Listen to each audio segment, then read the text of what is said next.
vamos a empezar a hablar sobre lo que son ácidos y bases. Entonces vamos a empezar definiendo lo que son ácidos y bases. Vamos a examinar las propiedades de los ácidos y los bases. Vamos a definir lo que es la producción de iones H+, y iones hidróxido. También vamos a definir lo que es el pH como una medida de la acidez, y también vamos a presentar lo que es la escala de pOH. ¿Okay? Vamos a dividir los ácidos en clases como fuertes o débiles según el porcentaje de disociación que ellos tengan, y también las bases vamos a dividirlas en fuertes y débiles según su porcentaje de ionización, es decir, su concentración en disolución. Y vamos a realizar cálculos para determinar el pH de una disolución a partir de su constante de ionización. ¿Okay? Otra cosa que vamos a hacer es estudiar ácidos también bipróticos y polipróticos, ¿verdad? Que significa que no solamente tienen un protón, un H+,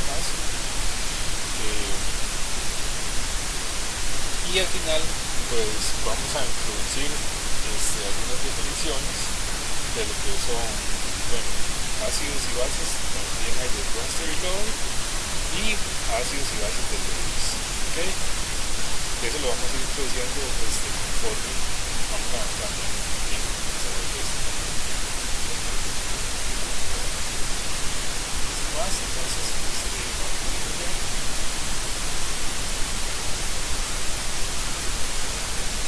Entonces, la primera definición que nosotros vamos a presentar es la definición de Arrhenius, que este señor Arrhenius es un químico, y él fue el primero, o uno de los primeros en definir lo que era un ácido y una base, y él dijo que los ácidos son sustancias que cuando se disuelven en agua aumentan la concentración de iones H+.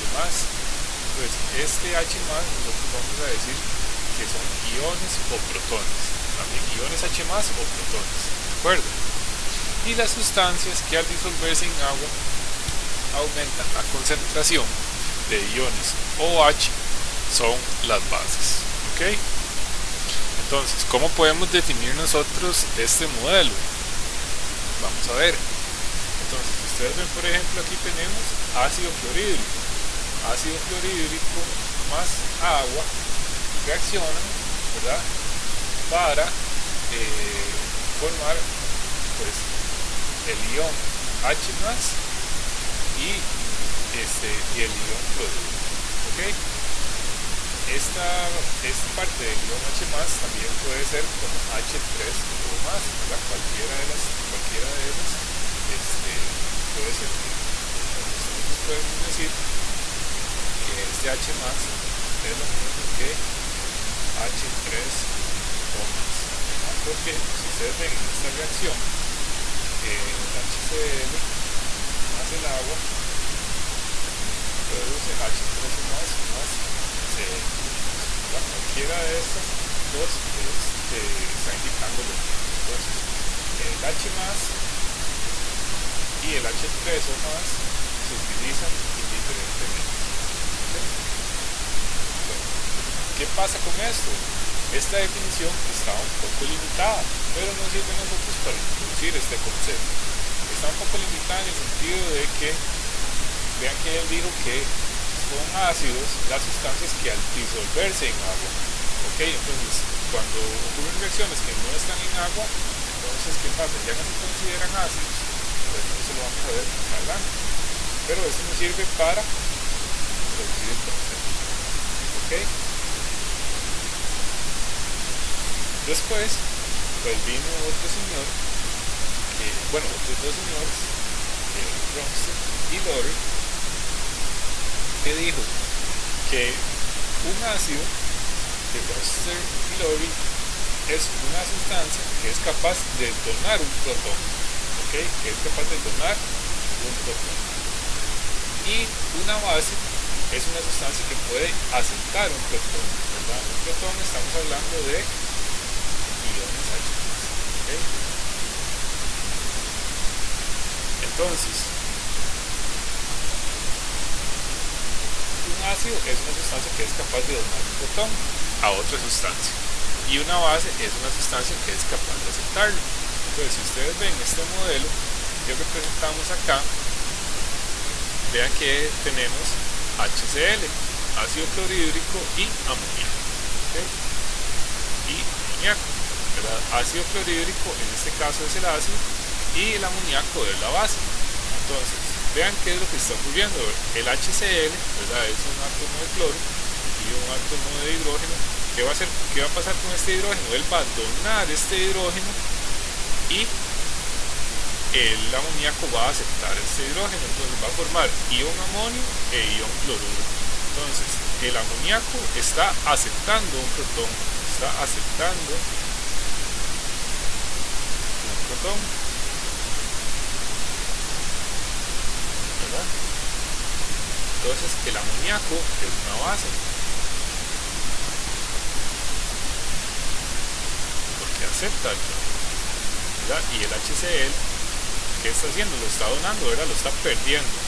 Entonces, es un ácido de acuerdo a la definición de Bronsted y Lowry.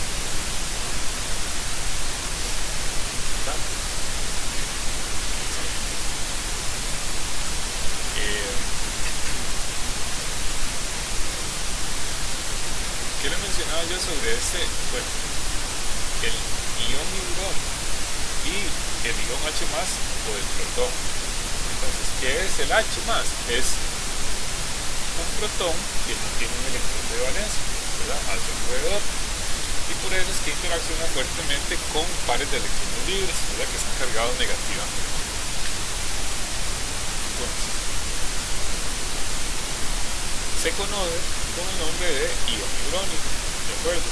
A este compuesto. Este compuesto es el hidrónico, ¿de acuerdo? Que lo podemos utilizar como H3 o más cuando es que la reacción está ocurriendo muy acuosa, o un H+. Cualquiera de los dos se utilizan de forma indistinta. Vean acá esta reacción química, tenemos ácido clorhídrico y agua, está formando H3 o más, ¿verdad? Ion hidróneo e ion cloruro. ¿Quién es el ácido? El ácido es el ácido clorhídrico, porque está donando un protón al agua. El agua está actuando como base, está aceptando el protón. Entonces, como acepta el H+, se forma H3 o más, y el ácido clorhídrico que está donando el protón, ¿verdad? O lo está perdiendo, pues va a formar ion cloruro, ¿verdad? Es cloro con cloruro. Protón menos, entonces queda cargado negativamente. En este caso, tenemos que estar reaccionando amoníaco con agua para formar amonio e ion hidróxido. Entonces, de acuerdo a la definición de Bronsted y Lowry, una base es una sustancia que es capaz de aumentar la concentración de ion hidróxido o H+. ¿Okay? Entonces, en este caso vean que el amonio, el NH4+, está aceptando eso, ¿okay? Está aceptando el protón, y el agua lo está donando. Entonces, en este caso, el agua está actuando como ácido y el amoníaco está actuando como base.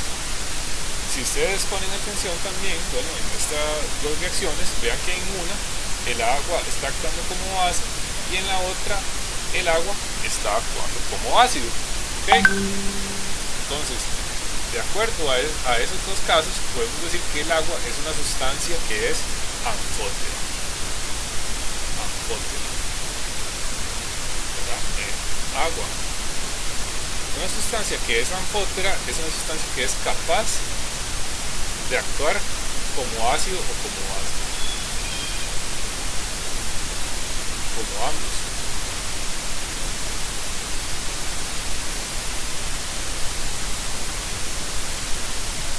Dependiendo de con quién esté reaccionando, ¿ok? Dependiendo de con quién esté reaccionando. En este caso el agua está reaccionando con un ácido fuerte, que ahorita vamos a ver qué es la definición de ácido fuerte. Con un ácido fuerte, que es el ácido clorhídrico. Entonces, en este caso, el agua actúa como una base.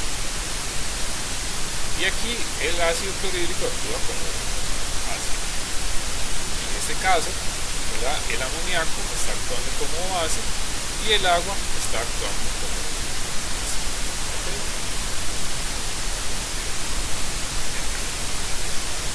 Ahora, vamos a ver que existen pares conjugados ácido-base para lo que son cualquier tipo de reacciones ácido-base, ¿ok? Entonces, ¿qué es un par conjugado ácido-base? Un par conjugado ácido-base es como decir una extensión de la definición de Brewster y Lowry de ácidos y bases. Y el concepto es que se define como un ácido y su base conjugada o como una base y su ácido conjugado.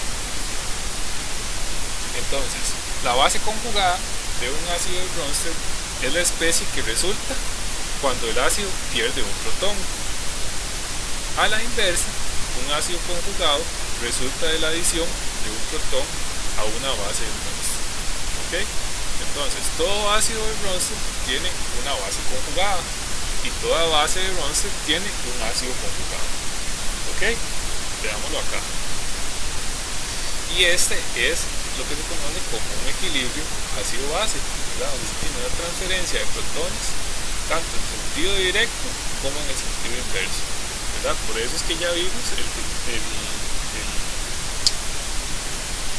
el capítulo de lo que fue equilibrio químico, ¿verdad?, de lo que son equilibrios ecuaciones reversibles. Entonces, vean este caso. Tenemos un ácido, ¿verdad? Este se llama ácido nitroso. ¿Ok? Entonces, este ácido, ¿qué está haciendo? Los ácidos de Brewster y Lowry lo que hacen es donar protones, ¿verdad? Va a donar este H+. Entonces, si dona este H+, forma, si este actúa como ácido, esta va a ser la base conjugada. En este caso, el agua es la base, es la que va a aceptar, ¿verdad?, el H+. Entonces la base tiene su ácido conjugado. Vean que el ácido tiene su base conjugada y la base tiene su ácido conjugado. Okay, vean que aquí es agua, H2O, y el ácido conjugado es cuando ya aceptó el protón, H3, y un hidrógeno. Vean en el caso de una reacción en el que el agua está actuando como ácido. Entonces, ¿quién es la base? El amoníaco, ¿verdad? ¿Qué hacen las bases? Aceptan protones, aceptan H+. Entonces, el amoníaco es la base y el amonio es el ácido conjugado, ¿verdad? Está aceptando el protón. Aquí es NH3 y aquí es NH4+. El ácido, en este caso, es el agua, ¿verdad? Porque es el que está donando el protón. Está donando el protón. Entonces, tenemos el ácido, que es el agua, y su base conjugada. La base conjugada del agua es el ion hidróxido. ¿Okay? Esto es lo que se conoce como un par conjugado ácido-base, ¿verdad? Un ácido tiene su base conjugada y una base tiene su ácido conjugado. Ok, ahora vamos a ver algunas de las propiedades ácido-base de las diferentes sustancias. Entonces, hay ciertos ácidos que son mejores donadores de protones que otros, ¿verdad? Eso quiere decir que es más fácil que pierdan ese protón, es más fácil que tomen ese protón, ¿verdad? Por sus características y su naturaleza. Entonces, entre más fácilmente una sustancia done un protón, entonces con mayor dificultad va la base conjugada a aceptar un protón, ¿verdad? Entonces, ¿qué quiere decir esto? Que, por ejemplo, entre más fuerte es el ácido, pues más difícil, más fácil dona ese protón, ¿verdad? Entre más fuerte es el ácido, más fácil dona un protón. ¿Y qué pasa con la base conjugada de ese ácido? Entonces, entre más fuerte es el ácido, más débil va a ser esa base conjugada. ¿Okay? Entonces, la base va a ser más difícil que acepte un protón si su ácido es un ácido fuerte. Entonces, cuanto más fuerte es el ácido, más débil es su base conjugada. Y cuanto más fuerte es la base, más débil es su ácido conjugado. ¿Okay? Los ácidos fuertes, vamos a decir, que transfieren sus protones al agua totalmente. Es decir, se ionizan al 100%. ¿Okay? Y ahorita vamos a ver cómo definimos ese porcentaje de ionización. ¿Okay? Los ácidos fuertes.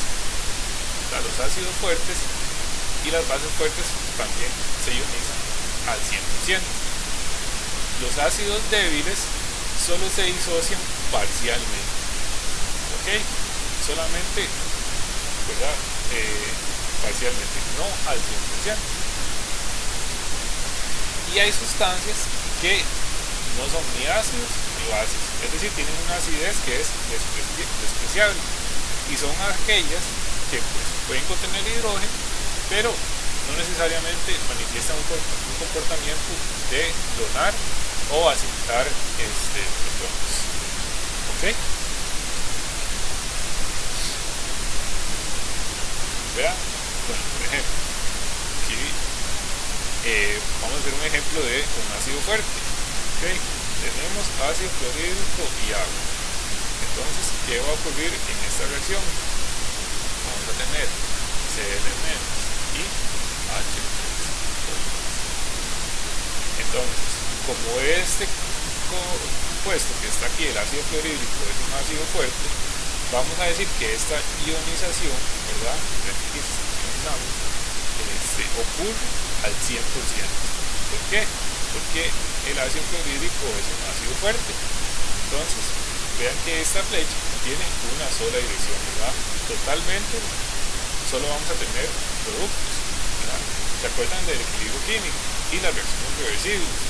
Entonces, esta reacción es una reacción que es prácticamente no reversible, ¿verdad? Porque está ocurriendo en el 100%. Entonces, al final, vamos a tener solamente la concentración de los productos y prácticamente no va a haber nada de la concentración de los reactivos, porque este es un ácido fuerte. Con los ácidos débiles y las bases débiles no va a ocurrir eso 100%, sino que va a ser un porcentaje. Ok, vamos a ver que tenemos una fuerza relativa de lo que son los ácidos y las bases. ¿Ok? Entonces, esa fuerza relativa nosotros la podemos ordenar, pues, por ejemplo, en una gráfica como esta que está aquí del lado izquierdo, donde ponemos los ácidos más fuertes en la parte superior, ¿verdad? Los ácidos fuertes, por ejemplo, el ácido clorhídrico, el ácido sulfúrico, el ácido nítrico, que son ácidos que son muy fuertes, y tenemos una serie de ácidos débiles, que los ácidos débiles son un montón.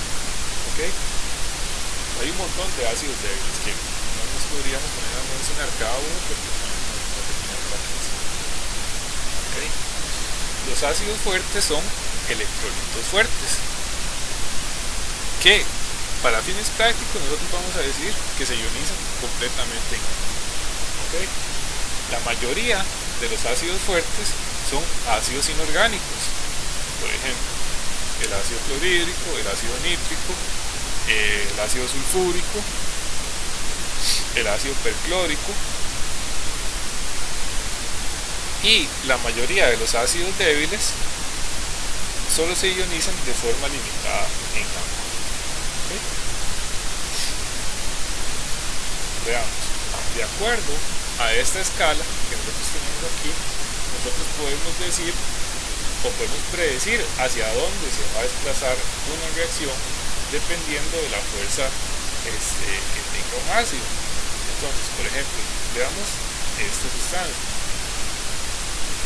¿Dónde está en esta escala, verdad? Acá. ¿Okay? Y tenemos esta otra sustancia, que es un ion carbonato, que está por acá. ¿De acuerdo? Entonces, ¿qué está haciendo esta sustancia? Es un ácido, ¿verdad? Porque está tomando un protón. Entonces, podemos hacer mencionar aquí el par conjugado. Este es el ácido y esta es su base conjugada. Esta es una base, ¿verdad? Porque está aceptando un protón y este es su ácido conjugado. Entonces, de los dos ácidos conjugados podemos ver en la tabla cuál ácido es más fuerte. Vean que los dos ácidos que tenemos, este ácido y el ácido conjugado, en esta tabla de acá, ¿cuál dice que es más fuerte? Es este de acá. Entonces nosotros esperamos que esta sustancia se desplace hacia la derecha, porque tenemos este ácido que es más fuerte. Si fuera a la inversa, que este ácido es más fuerte, entonces la reacción se desplazaría a la izquierda, pero este no es el caso.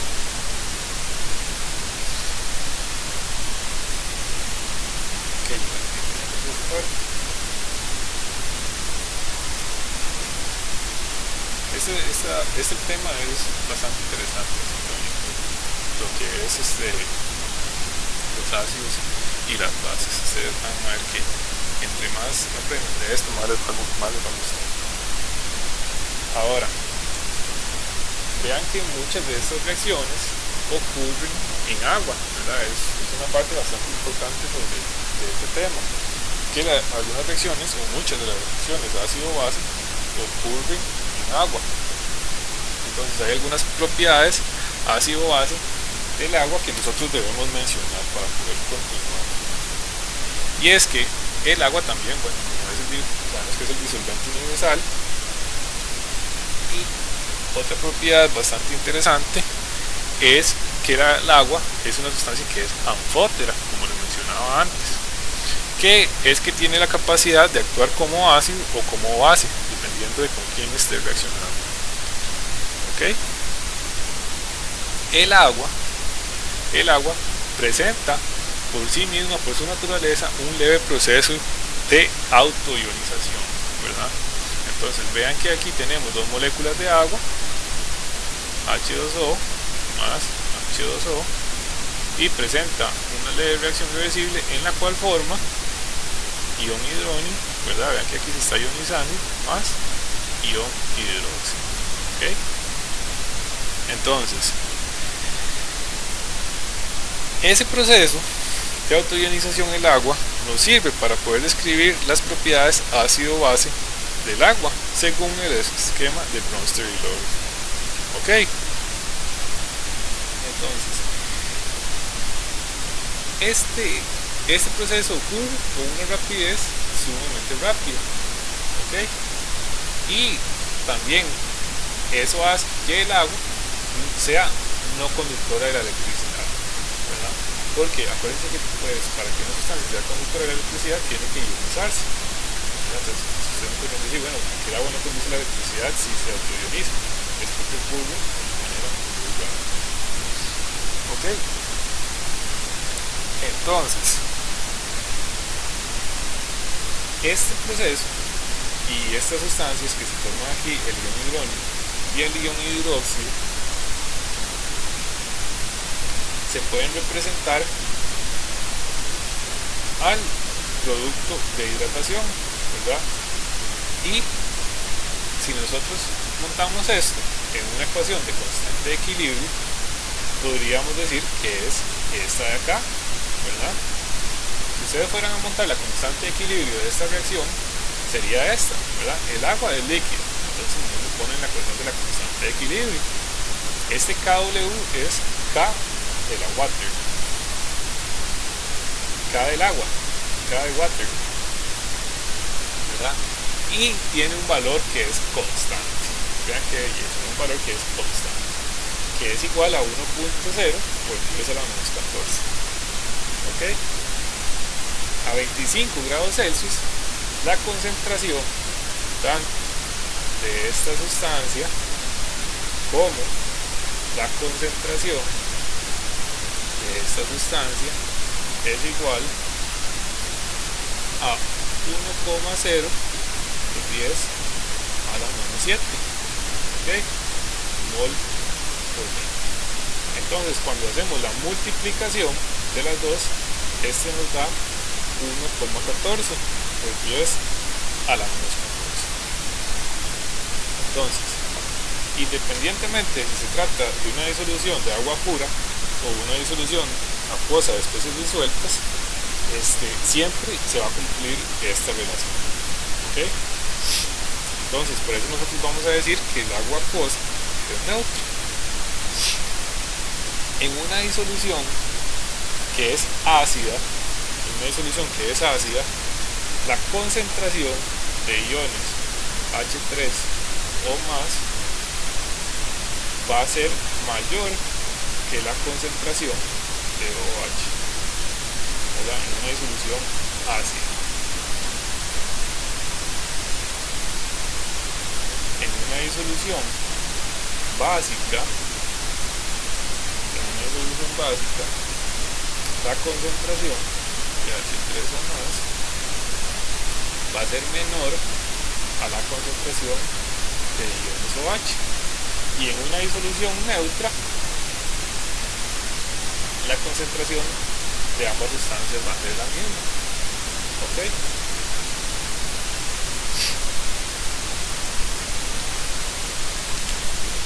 Vean ahí, qué belleza. ¿De acuerdo? Eso es lo que les acabo de escribir en la diapositiva anterior. Entonces, cuando la disolución es neutra, la concentración tanto del H+, ¿verdad? Aquí podemos, ¿verdad? Yo les decía que podemos utilizar indiferentemente el H3 o más o el H. Entonces, cuando el H, la concentración de H+ es igual a la concentración de ion hidróxido, vamos a decir que la disolución es neutra. Cuando en la concentración de H+ es mayor que la concentración de OH, la disolución es ácida. Y cuando la concentración de H+ es menor a la concentración de OH, vamos a decir que la disolución es básica. ¿Ok? Y aquí es donde vamos a introducir una escala logarítmica, ¿verdad? O el pH.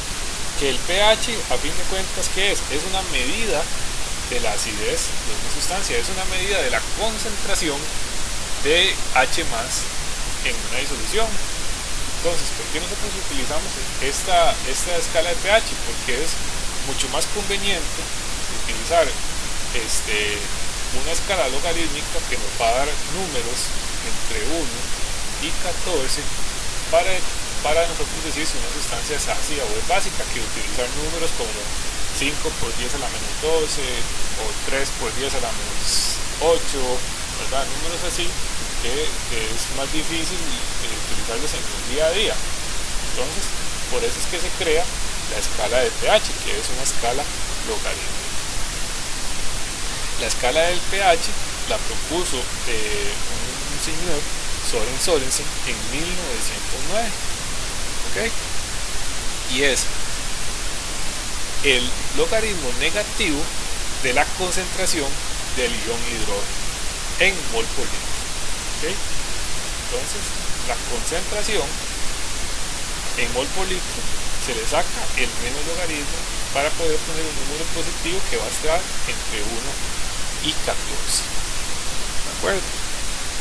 Vean, por ejemplo, para determinar el pH, digamos, de una sustancia, sabemos que el producto de la ionización del agua, ¿verdad? del H más por el OH menos es 1 por 10 a la menos 14, ¿verdad? Y suponiendo que sabemos la concentración del OH menos, aquí averiguamos la concentración del H más en molaridad, es decir, en mol de líquido.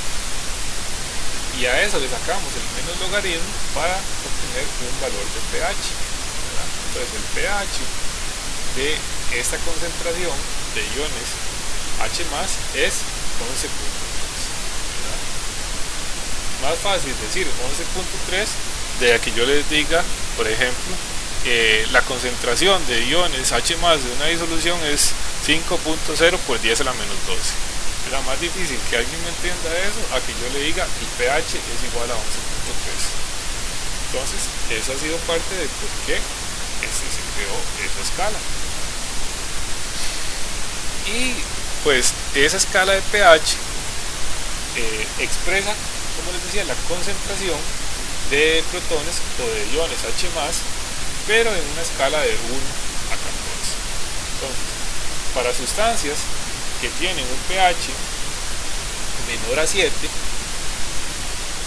son sustancias ácidas, ¿verdad? Para un pH menor a 7 sustancias son ácidas. Para un pH mayor a 7 las sustancias son básicas, y para un pH igual a 7 la sustancia es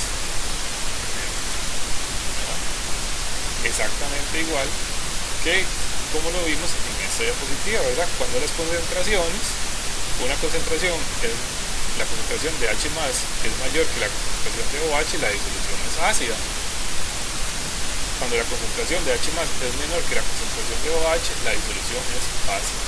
Y cuando las concentraciones son iguales, la disolución es neutra, ¿verdad? Porque al final de cuentas el pH que hace, lo que hace es nada más transformar un número a una escala en 1.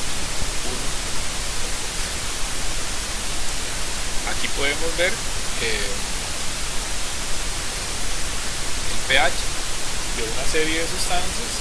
Por ejemplo, los jugos gástricos que tenemos en el estómago tienen un pH de cerca de 1, son bastante ácidos, ¿verdad? Después vienen otras sustancias con un pH un poquito más alto, pero igual siguen siendo básicos. El jugo de limón, el vinagre, que es ácido acético diluido, el vino, el café negro es bastante ácido,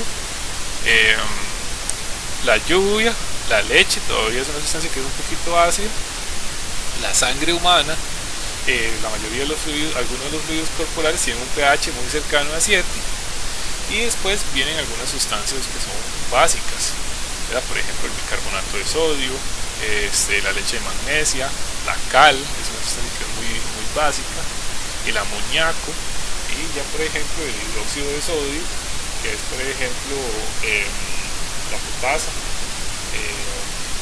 hidróxido de potasio también, que para destaquear caños, etcétera, son sustancias que son sumamente básicas.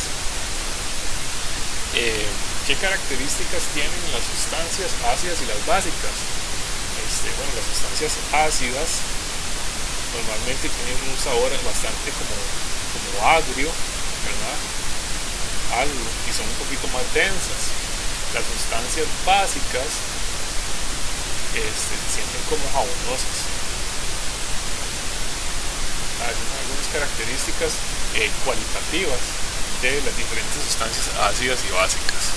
Ahí ustedes podrán ir mencionando algunas también, pueden acordarse de que por ejemplo algunas sustancias ácidas se pueden agrupar que en un conjunto de características además de la concentración de H+. ¿Okay? Existen además de la escala de pH, la escala de pOH, que lo que me indica a mí es la concentración del ion hidróxido, ¿verdad? Entonces, vean por ejemplo en esta escala, pero en esta gráfica que tenemos acá, que por ejemplo para una sustancia que tiene un pH de 1, el pOH va a ser igual a 13, entonces siempre va a sumar 14. Una sustancia que por ejemplo tiene un pH de 3, el pOH va a ser igual a 11. Para una sustancia que tiene un pH de 10, el pOH es igual a 4. ¿verdad? Siempre va a sumar 14 y va a ir relacionado a una concentración de OH o de ion hidróxido.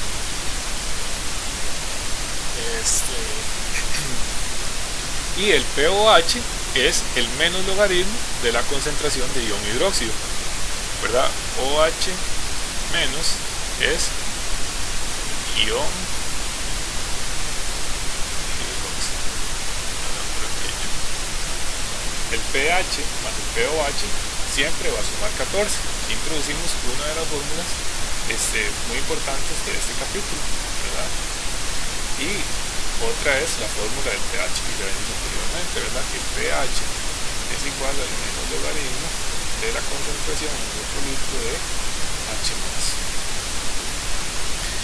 Para medir el pH de una sustancia, pues existen diferentes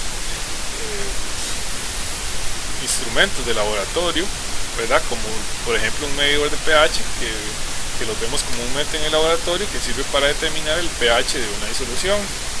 Entonces, por medio de unos electrodos que tienen estos medidores de pH, que lo que hacen es introducir una corriente eléctrica en la disolución, y por leves variaciones en esas corrientes eléctricas se puede determinar el pH de una sustancia. ¿Okay? Otro tipo de forma ya un poco más cualitativa de medir o de observar lo que es el pH en una disolución es por medio de indicadores. Uno de los más comunes, y que si ustedes van a llevar química analítica van a utilizar bastante, es la fenolftaleína. Entonces, un indicador es una sustancia que cambia de color o que tiene un viraje de color cuando se encuentra en un determinado rango de pH, ¿verdad? Entonces, por ejemplo, vean que la fenolftaleína normalmente, si tiene en un rango entre 8 o menos, es incolora, pero cuando el pH de la sustancia aumenta y pasa un poquito más de 8, entonces la sustancia se vuelve rosada, ¿verdad? Eso se llama un indicador. Y indicadores pues hay muchos, ¿verdad? Por ejemplo, el azul de timol, el rojo de metilo, el azul de bromotimol. Solamente que la fenolftaleína es uno de los más comunes y de los más utilizados. Así también, por ejemplo, pues hay otras sustancias o ese tipo de pruebas, ¿verdad? Tienen algunas otras utilidades o otras aplicaciones. ¿Okay? Por ejemplo, pues para medir, para determinar qué tipo de sustancia puede haber en un cierto contenedor. Bueno, vamos a ver, clasificar los ácidos y las bases de acuerdo a su fuerza. Okay, entonces nosotros vamos a trabajar con 7 ácidos fuertes: el ácido clorhídrico, el ácido bromhídrico, el ácido iodídrico, el ácido nítrico, el ácido sulfúrico, el ácido perclórico y el ácido clórico. Son 1, 2, 3, 4, 5, 6, 7. Esos son los 7 ácidos fuertes que nosotros vamos a estar tomando en cuenta. Cualquier otro ácido de esos, vamos a considerarlo como un ácido débil. ¿Okay? ¿Qué ocurre entonces con los ácidos fuertes? Vean que esta reacción tiene solamente un sentido, ¿verdad? Entonces, ¿qué hacen los ácidos? Los ácidos donan protones, donan H+. Entonces, esto va a ocurrir en un 100%. ¿De acuerdo?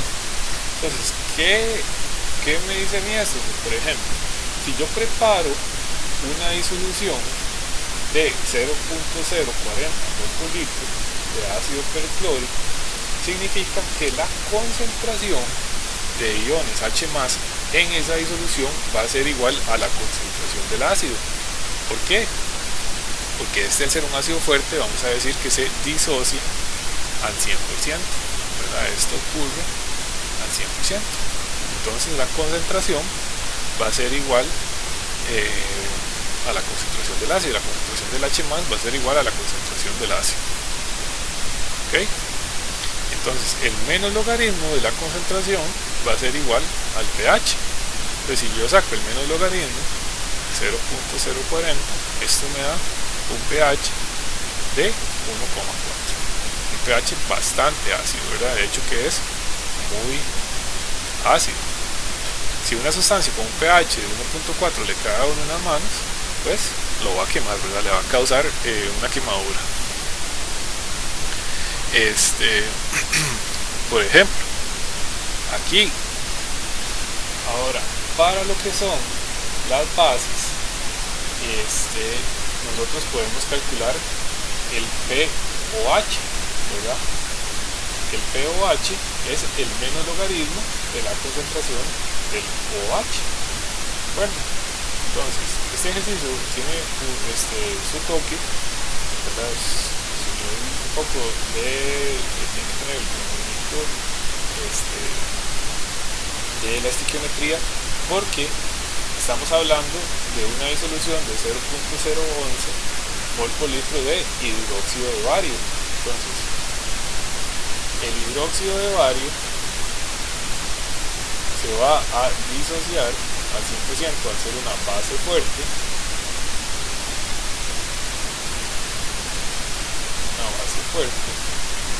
porque va a formar Ba más 2OH. Ok, entonces, como esta reacción ocurre al 100%, vean que, por ejemplo, un mol de hidróxido de bario forma 2 moles de ion hidróxido. Ok, 2 moles de ion hidróxido. ¿Qué pasa? Entonces, la concentración de ion hidróxido va a ser el doble de la concentración de la base, que a fin de cuentas es lo que nos interesa para poder calcular el pOH o el pH. Entonces, si yo hago el cálculo, ¿verdad? Entonces, vamos a tener aquí, tengo 0.011 mol por litro de hidróxido de bario.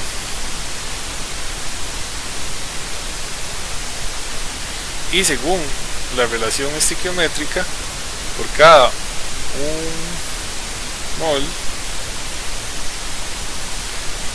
de hidróxido de bario, yo voy a tener 2 moles de OH. Entonces esto va a ser 0,022 mol por litro. Ahora sí, el menos logaritmo de 0.022 es igual a 2.66. Este es el pOH, ¿verdad? Y el pH más el pOH es igual a 14. Pues yo con esto averigüé el pOH, ¿verdad? 2.66. Si hago 14 menos 2.66, voy a encontrar el pH. Vean que el pH es 11.34, ¿verdad? Y como esta es una base fuerte, pues está correcto, porque las bases tienen un pH mayor a 7. ¿Okay?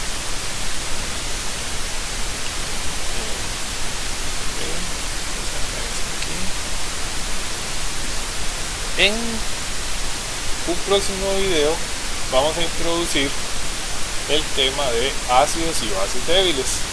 ¿De acuerdo? Vamos a dejarlo aquí por efectos de tiempo para que ustedes puedan ver este video, lo analicen, vean el libro, me expongan las dudas que ustedes tengan hasta el momento sobre este tema, y poco a poco yo les voy a ir subiendo más videos. Lo vamos a ir haciendo así por partes para que ustedes pues no tengan que digerir toda esa información de un solo, sino que lo vamos a ir haciendo por partes. Yo quiero que ustedes vean este video, que lo analicen, que me expongan sus dudas, para que hasta ese punto estemos claros, muchachos. Acuérdense que tenemos las sesiones de consulta, ¿verdad? Los martes de 1 a 3 y los jueves de 3 a 5. También me pueden escribir al correo electrónico, o si no, me mandan un mensaje por mediación virtual. Con mucho gusto. Y nos vemos centremos en una cosa más sencilla.